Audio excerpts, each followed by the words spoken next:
আমরা নরেন্দ্র মোদীকে ভগবান বলে মানি। ভগবান আমাদের মাথার উপর রাখি, আমরা তাই মাথায় আমরা এই ঝান্ডাটাকে ভগবানের এই প্রতীক আমরা এই মাথায় রাখি।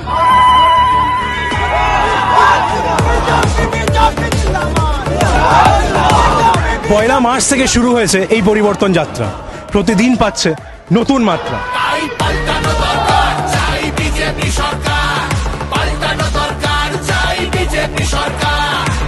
5ই মার্চ পশ্চিমবঙ্গের মাটিতে অনেক নেতা যাত্রার উপরে আক্রমণ করে, আমাদের গাড়ি ভাঙচুর করে, আগুন লাগিয়ে বিজেপি কর্মীর হাত কেটে নিয়ে এটাকে বন্ধ করে দিতে পারবেন, পরিবর্তনকে পারবেন না।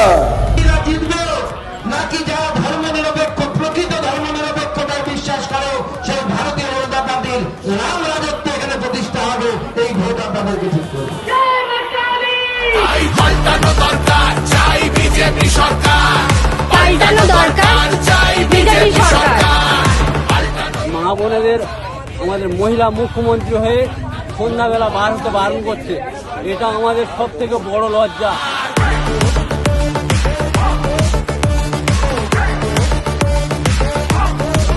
দিদিমণির সাদা শাড়ি, হাওয়াই চপ্পল দেখে আমরা ভেবেছিলাম গরিব বাড়ির মেয়ে, তো কমসে কম আমরা গরিব মানুষ, আমাদের দুঃখটা বুঝবে।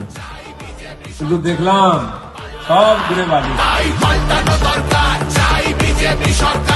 1500 জনের মানুষের ভাতা যায় না, 1500 জনকে চাকরি দিন, তাতে মানুষ 20-30 হাজার টাকা মাসে ইনকাম করে খেতে পারবে।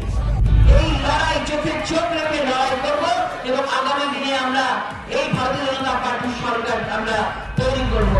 টুক করে গোল দিয়ে দেব, খেলা হবে।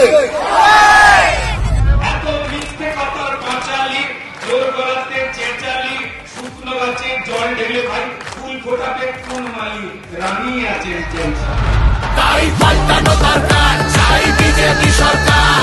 পাল্টানো দরকার, চাই বিজেপি সরকার। পশ্চিমবঙ্গের ছেলেমেয়েরা রোজগারের জন্য বহিরাজ্য যেতে হয়, প্রায় 1.5 কোটি ছেলে মেয়ে ছোট ছোট রোজগারের জন্য পশ্চিমবঙ্গ ছেড়ে পালিয়েছে। আমাদের রাজ্যের ছেলেরা পরিযায়ী হবে না, আমাদের রাজ্যের ছেলেরা এখানেই চাকরি করবে, এখানেই থাকবে, মা বাবার কাছে থাকবে। এর জন্য তো বেরিয়ে এসছি আমরা, মা দিদিকে চাইছি না। বেকার বেকার সমস্যা, শিল্প কারখানা। আজকে ক্রমশ আপনারা দেখেছেন নদিয়া জেলা, উত্তর 24 পরগনা জেলা, দক্ষিণ 24 পরগনা জেলা, হাওড়া জেলা, পূর্ব বর্ধমান জেলা, বীরভূম জেলা কিভাবে জনবনলাস বদলে গেছে। পরিবর্তন যাত্রা থামছে না, পৌঁছে যাবে বাংলার কোনায় কোনায়, চলবে 10ই মার্চ পর্যন্ত। শেষ হবে অহংকার, দুর্নীতিবাজেরা হবে ছারখার, জনগণ দিচ্ছে হুঙ্কার। পাল্টানো দরকার, দরকার, দরকার। পাল্টানো দরকার।